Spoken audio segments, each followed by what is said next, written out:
and pride for IWST and me personally that I have got this opportunity to welcome eminent and distinguished guests on the dais, as well as guests from all over the world who have come to participate in this international conference, which I would say collectively titled Art and Joy of Wood.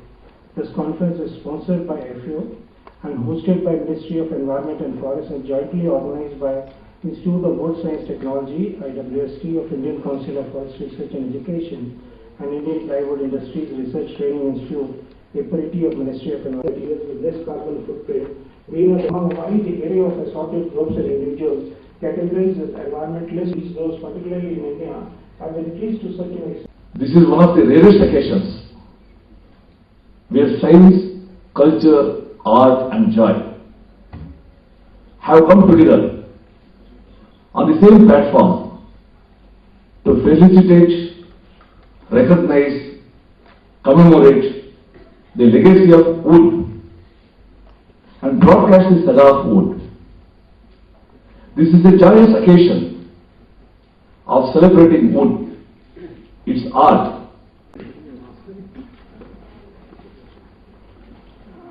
Oh, it's a real privilege to be here in India. Wood-related environments.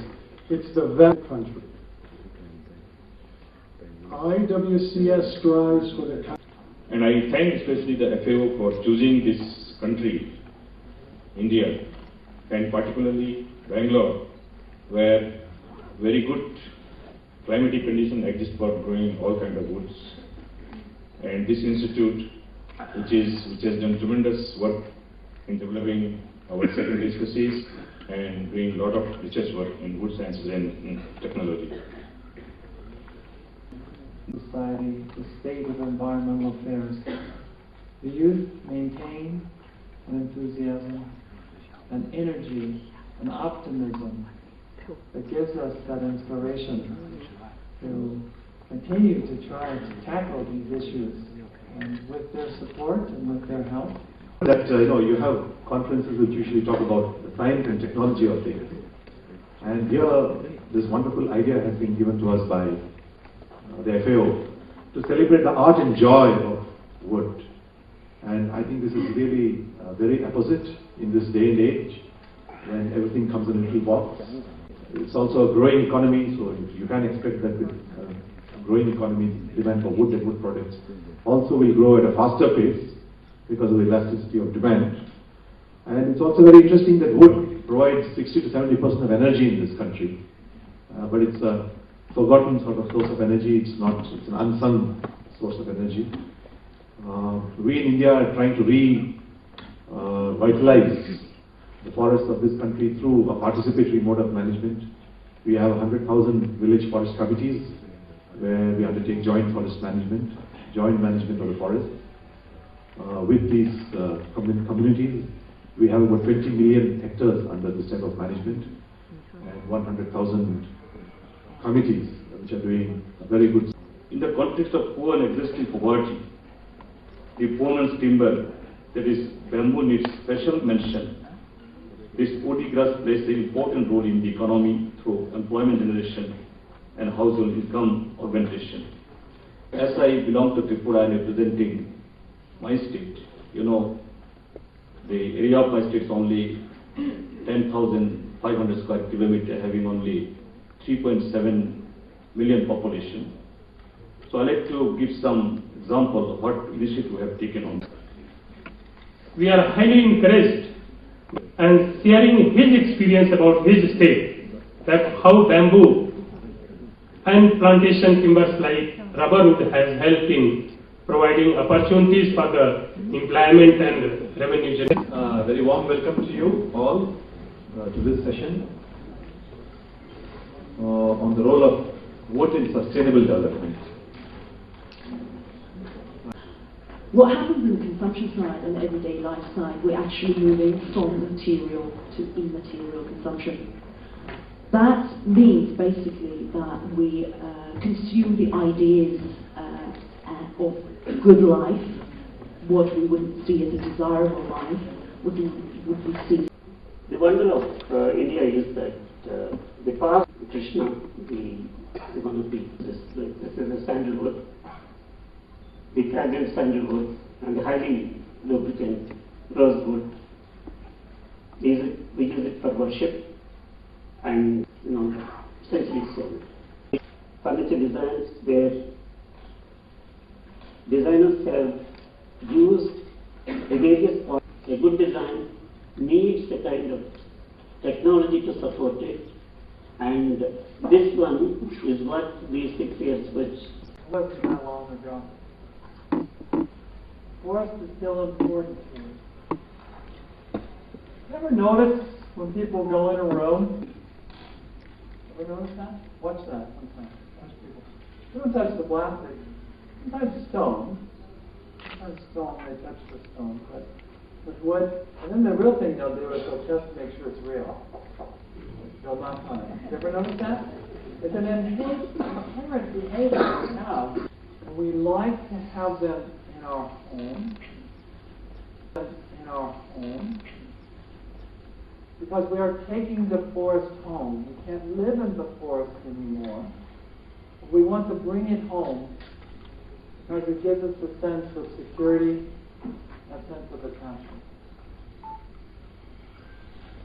So basically what I did here is a case study on trying to understand if we can use wood as a strategy or if wood can play a role in the sustainable development of some Africa still on the FAO website. Nowadays, it's the utilization of special stem assortments, namely crooked trees, curved trees, the connection between the stem and the branch, the connection between the branch and the root. And I call it the treasure of the past. And keep in mind, I'm from Austria, so this presentation is for Europe. I don't know if and how special stem utilization, special stem assortments are used in your culture, but it would be interesting to know about it. I'm not even going to talk about the direct benefits from the trees, like medicinal properties, quality of wood, none of these. I'm only going to talk about the fourth dimension.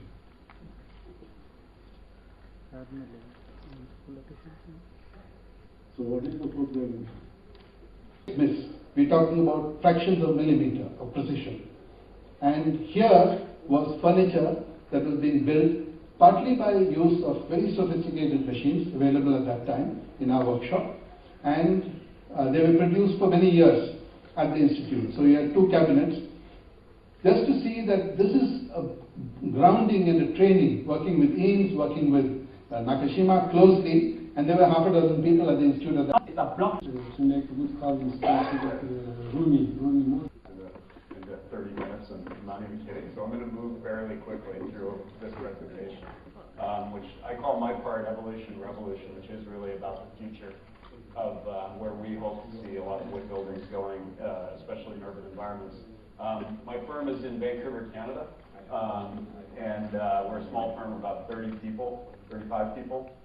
About 8 windows, doors, etc. cut out, and I feel that bird's going to die any minute. I can hear like gunfire in the back. So this comes through the machine here, and so what the architect draws on the computer then comes out of the factory and arrives in England through the Channel Tunnel from Austria. So you can see this is a European spruce here.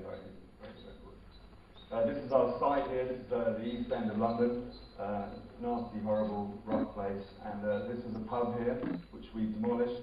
Saying a story about forest architecture. Back in 2004, I was, back in the Amazon, thinking about forestry, and I was wondering what the future will be. We are always planning future. Interesting presentations about the future for wood in architecture in the world. Still, people are not interested in building wood. It's a cause of concern. Namayat Muslim house, They were mainly the business people, and a large, because many families stayed in the house. It was a joint family. So you can see like more than the stream of Western traditional architecture, European architecture, is stone or brick made building structure system. I think that things are not quite right. So what I do now is I'm working on my own land, I cut a few trees each year and make different products, and it's turned out really well. So we don't cut a tree unless it's dead. So this white oak is. How do we dovetail this very idea of art and joy to the business forest management use in India? Because on the face of it, the first one is related mostly to culture, and the other one is a very socio-economic, administrative kind of issues. But when I was looking at for the last 8 months, I found that possibly there is always kind of a spark of a new dimension which comes to us. We start looking at things in a different manner, and then things get start working something. So is basically telling you a story of the development of the furniture industry cluster in Malaysia. 100 years out. So this notion of selectively cutting, my brother's an architect and he heard me do a presentation once. He said, well, you said 80 years, so you cut down all the trees, you have to wait 80 years for them all to come back? We got to bear all this in mind and put this into practice in our daily life, but how? We have been doing a lot of wood culture tests with the ILCS in China, and I don't do with the PPT, I do with the video, so my time is easy to control. Okay. And describe what we actually did, and lastly, present the results of our work. Go up, and this is a cycle, so the demand will come back, I'm sure. So there are a few concepts that we try to measure from the market side, because really, if you think about secondary wood products, this is, a lot of it is commodity market. And when people or consumers, when they purchase goods, then the attributes of the product that most of them are looking for are price-based. Price is a big factor in purchase. In addition to that, you have appearance, durability, and reliability. Are the regular number, and 131 are the associate numbers. And this industry, even during recession period, has export of 1,000 crore rupees worth. Whose fluid was brought so many joy to the hearts of our countrymen. Not properly managed, how it can come down. Though it is not a case study, we try to see how things are going on.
Scratched our heads, we've navel gazed, we've looked at each other's work, and there's a lot of fantastic information that's come together over the last 3 days. The one thing I feel we've been short of is joy, and it's so much to be joyous about.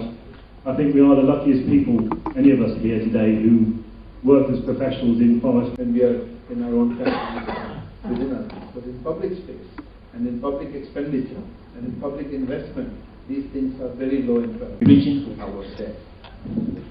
Because if I look at the case of the US, I believe that the future of wood is good if the youth, the students. In the US, almost, I would say, 50% of wood science and technology department closed in the last 10 years. I don't know where we're going to get the new professional wood science in 10, 20 years to say that wood is good. Now, so, Mr. Chairman, we will give you the opportunity to say a few words, and then what Adrian asked me to do is try to facilitate. Almost after 3 days of looking at the whole concept of art and joy work, we started to give about it. Now, I would say now to set the tone that what is better than starting it from the cultural point of view? What is better than probably, bringing the whole awareness, the whole kind of attachment through cultural method, through the methods which are most closer to the human nature's heart. Now, this is what art and joy is about. Now, what possibly could have happened? But we can appeal to the children, as Emery has showed in the morning, as our colleagues have told yesterday, Michael and Andrew, that we can bring up new, scales, new dimensions, new kind of examples to show it to the authorities. So these are all very possible. The archaicness, the limitations were in our mind, not in the possibly material. So there are these kinds of ideas now germinating all over the